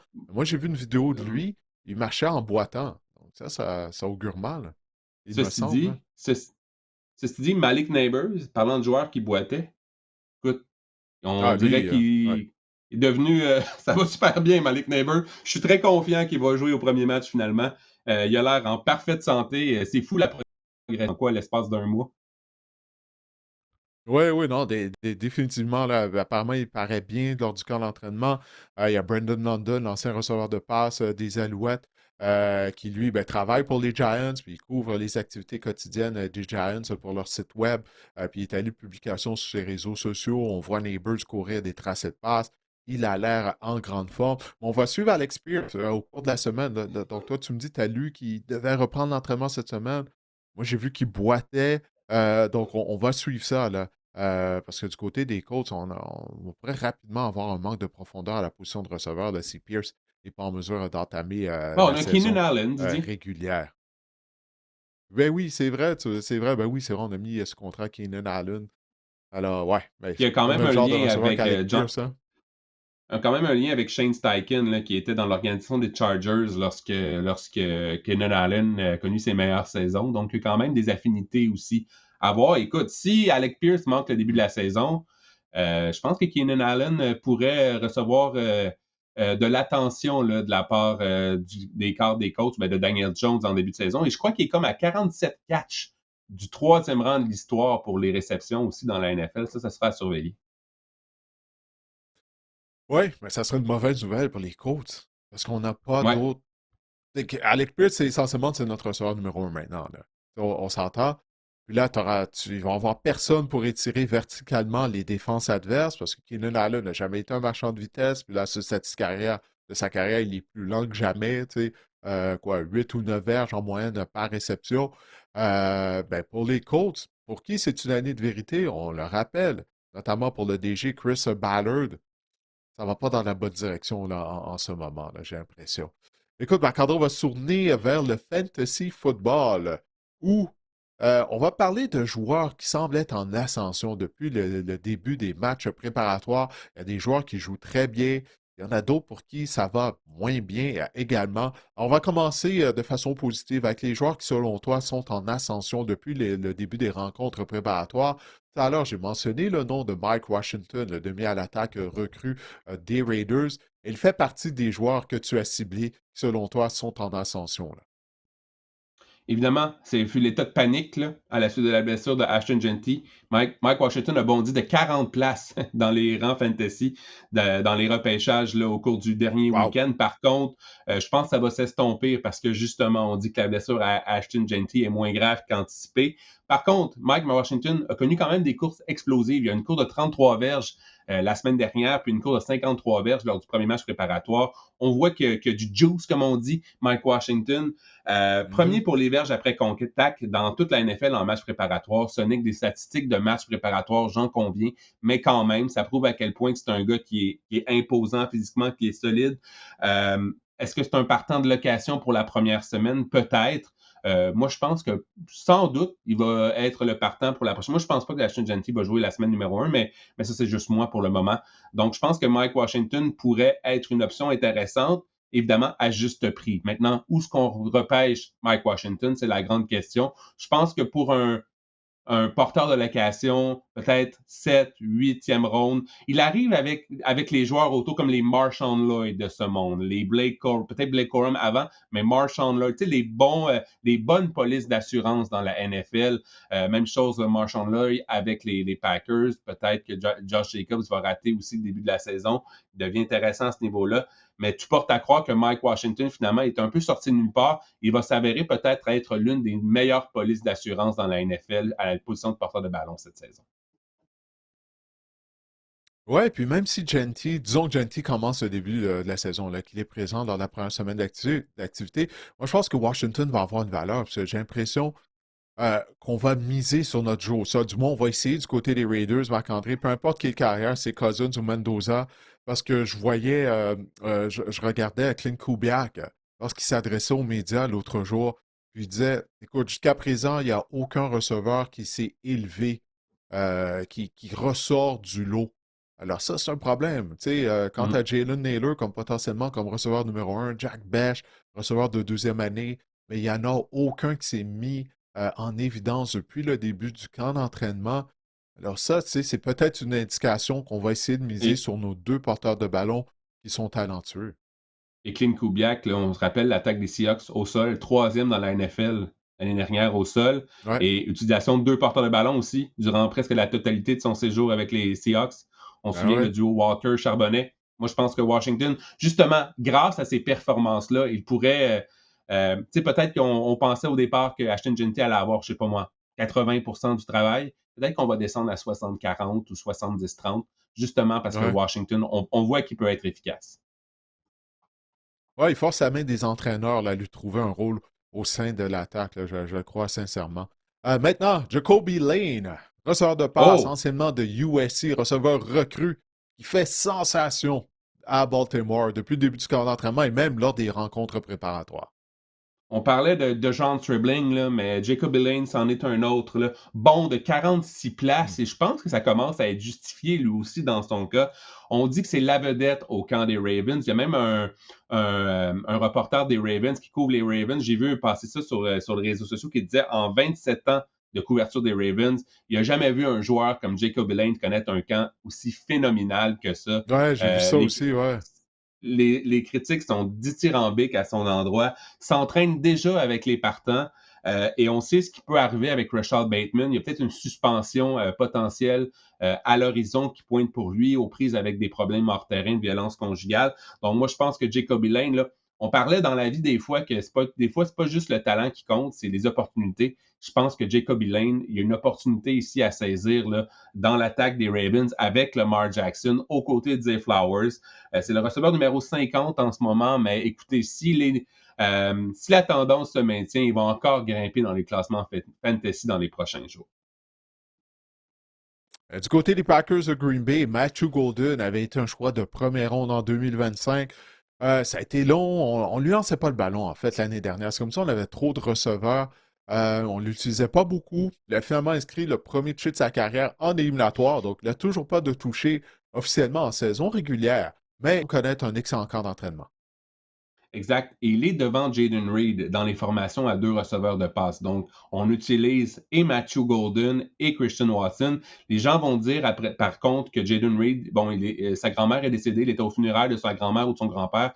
Bref, des funérailles dans sa famille récemment, mais quand Mhm. même, dans les entraînements conjoints avec d'autres équipes, c'est vraiment Matthew Golden là, qui est le receveur utilisé en formation à 2 receveurs. Il y a des opportunités encore là à saisir avec les départs de Dontavian Wicks, entre autres, et de Romeo Dobbs, c'est sûr. L'année dernière, ça n'a pas été super comme saison recrue en saison régulière pour Matthew Golden, mais il était parmi les meneurs dans plusieurs catégories de stats avancées en 2025. Premier pour les EPA, ce qu'on appelle les Expected Points Added par cible. Ça mesure l'efficacité d'un receveur lorsqu'il est sur le terrain. Il était parmi les meneurs chez les recrues. Receveur numéro 53 en ce moment, Matthew Golden, j'adore prendre une chance. Là. Ça ne coûte rien d'essayer de voir ce que peut donner Matthew Golden dans une attaque des Packers qu'on aime, qu'on dit en ascension. On pense que Jordan Love va passer un peu plus cette saison. Donc, je pense que Matthew Golden pourrait en bénéficier. Et comme je le mentionnais, il ne coûte absolument rien. On vous repêchez Matthew Golden en 9e, 10e ronde en ce moment. Au pire, si ça ne fait pas l'affaire, vous le libérez par la suite.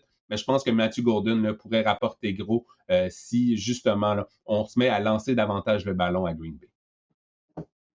Stephen Diggs, il est de retour dans sa région natale. Hein. Il a grandi dans la région de Washington. Il a joué pour l'Université du Maryland. Puis là, ben, il a signé, c'est quoi, c'est la semaine dernière ou il y a 2 semaines, en tout cas, lors des dernières semaines, avec les Commanders de Washington qui avaient un besoin criant à la position de receveur de passe.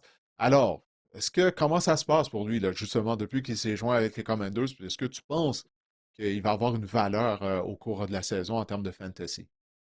Il y a une chimie instantanée qui s'est installée avec Jaden Daniels. C'est ce qu'on lit sur les réseaux sociaux, sur X. C'est ce qu'on rapporte du camp des Commanders. Et on dit qu'Antonio Williams, c'était bien cute, là, mais en ce moment, Antonio Williams est derrière Luke McCaffrey. Donc, c'est pas un gars qui va avoir en début de saison, du moins, c'est pas un gars que vous allez voir sur le terrain beaucoup sur le terrain avec l'unité partante.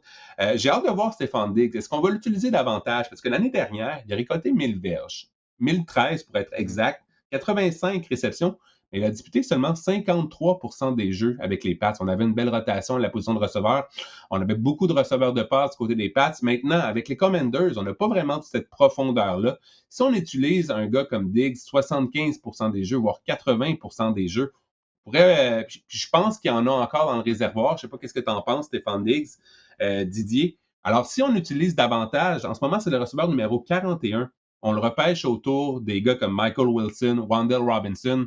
Je pense qu'en ce moment, là, je préfère prendre une chance avec Stéphane Diggs que ces gars-là.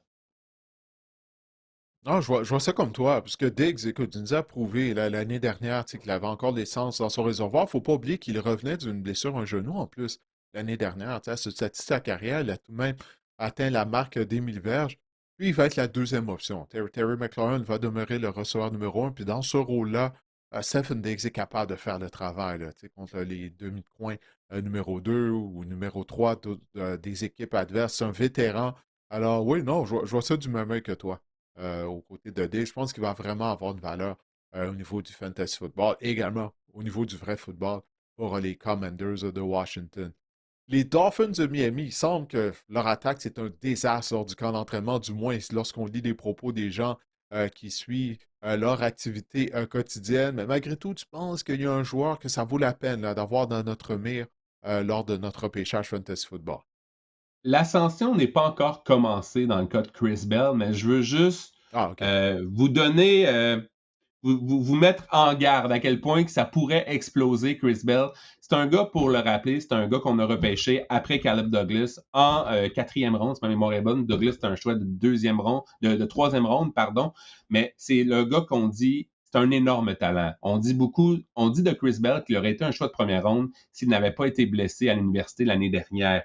Euh, Ça a été déraillé par les blessures, même son camp d'entraînement. Il vient tout juste de commencer à s'entraîner avec les Dolphins, mais il s'entraîne déjà de façon régulière et on a mentionné du côté des Dolphins, pas plus tard qu'hier, qu'il va disputer le dernier match préparatoire des Dolphins. Ça, c'est une excellente nouvelle. On va pouvoir le voir sur le terrain. J'ai vu des vidéos de lui à l'entraînement. Il a l'air explosif. Donc, je veux juste vous mettre en garde que peut-être, essayez de devancer la compétition, là, lors de vos repêchages, mais c'est un peu ça dans le cas de Chris Bell. Si ça se passe bien lors du premier match préparatoire, son ascension va être fulgurante, croyez-moi. Comme je l'ai mentionné maintenant, est-ce que c'est Chris Bell? Êtes-vous de type Chris Bell ou de type Caleb Douglas? C'est ça la question qu'il faut se poser parce que Caleb Douglas aussi n'a pas disputé la dernière rencontre, le dernier match préparatoire. Il s'entraîne avec les partants, il était au repos, donc on dit que de lui, ce sera le receveur numéro 1 Hmm. entre guillemets, pour amorcer la saison du côté des Dolphins. Mais oui, je voulais juste parler de Chris Bell, à quel point que c'est un gars énormément talentueux. C'est un gars qui pourrait, si son arc de croissance ou de progression va bien, moi, je pense que ultimement, c'est un gars qui pourrait être top 20 à la position de receveur dans la NFL. Ben, il devrait avoir des opportunités. Puis les Dolphins vont tirer de l'arrière. Les calories vides, elles sont bienvenues au fantasy football. Alors peut-être que lui et Malik Willis vont devenir une combinaison gagnante au fantasy. C'est lors du quatrième quart qu'on tire de l'arrière par 25 points. On va peut-être amasser des Didier, statistiques. Oui. si Chris Bell a 4 catchs, 75 verges, un touché là, lors du prochain match préparatoire, on va avoir raté notre coup. Ah oui, tu penses, ouais. Ouais, Bon, ça on va va faire voir. Dans des matchs pfiou! préparatoires, en plus, ce sont les joueurs réservistes qui jouent. Donc, il y a ça aussi, il faut garder en tête. Hein, s'il performe bien, tu Ouais, sais, contre qui il va performer. Mais en tout cas, on ouais. verra bien. On va se tourner maintenant du côté des joueurs que tu crois qui sont en régression. Là. Cornell Tate, souviens-toi, avant le début des rencontres préparatoires, lui aussi, c'en a un autre. Les Titans, sur les réseaux sociaux, nous mettaient des beaux catchs de Tate au super ralenti sur des passes de Cam Ward. Mais du moment qu'on a commencé à jouer des matchs préparatoires, autant pour Tate que pour toute l'attaque des Titans du Tennessee, ça fait dur, on va se le dire. Il n'y a pas d'autre façon de dire, Marc-André. C'est pas beau à voir, là, les Titans. C'est pas beau à voir. J'adore Colonel Tate, le receveur, mais je commence à penser qu'il va peut-être avoir un problème nommé Cam Ward dans son cas. Je comprends Hmm. que c'est une nouvelle attaque, c'est un nouveau. Tu sais, il y a de l'étude à faire. On implante une nouvelle attaque, celle de Brian Dable. Je peux Nouveau comprendre que système, ouais. ça peut prendre du temps, que c'est ça, il y a de l'adaptation à tout ça, mais quand même, Colonel Tate, aucun catch en match préparatoire. Et je regardais des extraits. Je regardais un peu le match des Titans contre les Seahawks la semaine dernière. C'était difficile, Cam Ward. Et dans le cas de Colonel Tate, je trouvais que son body language là, disait aussi, on a vu des extraits de lui là, qui ne s'étire pas pour attraper des ballons. Bref, je trouvais un peu que l'éthique de travail manquait un peu dans le cas de Colonel Tate. Je ne dis pas qu'il ne va pas devenir un bon joueur. Ça a été le meilleur receveur, le repêché le plus tôt dans le top 5. Il y a du talent. Il y a un talent inouï, ça c'est sûr. Mais il ne faut pas oublier que Cam Ward, l'année dernière, il y a une moyenne passait pour en moyenne moins de 200 verges par match. Et durant les matchs préparatoires, il y a 65 quarts, Didier, qui ont fait au moins une passe de 10 verges. Il y en a 2 qui ne l'ont pas fait. Et Cam Ward est un de ceux-là. Donc, et l'autre, c'était Tyrod Taylor en Aucune passant. passe de diverge. Ouais, il n'a pas complété de passe de diverge dans les matchs préparatoires. C'est C'est pas difficile. comme s'il C'est n'a le pas eu du receveur temps de numéro. jeu, hein? Non. Mais c'est le receveur numéro Ouais. 31 en ce moment. Je pense que le prix est encore juste, mais je veux juste ajouter un peu d'eau là, sur le feu parce que je pense que Colonel Tate faudra peut-être tempérer nos attentes cette saison, justement à cause de Cam Ward. Hmm. Moi, je conserve mes actions de Cam Ward, mais hmm, on y reviendra plus tard. Comme tu peux voir, là, j'ai des doutes parce que j'ai vu, j'écoute, j'ai regardé les images de Cam Ward lors des matchs préparatoires, puis c'est vrai là, que c'est difficile, l'emplacement du ballon sur certaines de ses passes. Il a été victime d'un échappé la semaine dernière. Au cours de sa carrière universitaire, je me souviens bien, il avait été victime de 34 échappés. Ce problème-là est toujours là. On va attendre. Je vais prendre une grande respiration. Je vais attendre le début de la saison régulière. On va voir, mais ouais, ça augure pas bien pour le moment. Là. Mais comme tu as dit, beaucoup de changements au Tennessee. Il faut leur donner le temps. Maintenant, mais Kyle Moon, receveur de T-Eagles, choix de première ronde, a raté une bonne partie du camp d'entraînement. Pas facile, ça, pour les joueurs recrues. Là. Quand tu rates une bonne partie du camp d'entraînement en raison d'une blessure, après ça, tu es en retard. Puis des fois, ben, ça déroute complètement ta saison recrue, ta première année dans la NFL. Est-ce que tu penses qu'on est en risque de voir ça du côté de la main? Ben, t'as quasiment tout dit, Didier, c'est un peu ça. En fait, il est de retour à l'entraînement depuis lundi, depuis 2 jours. On enregistre le podcast mercredi. Et c'est sûr qu'il a fière allure là, dans ses changements de direction à l'entraînement, les vidéos que j'ai vues de lui sur Mhm. les réseaux sociaux.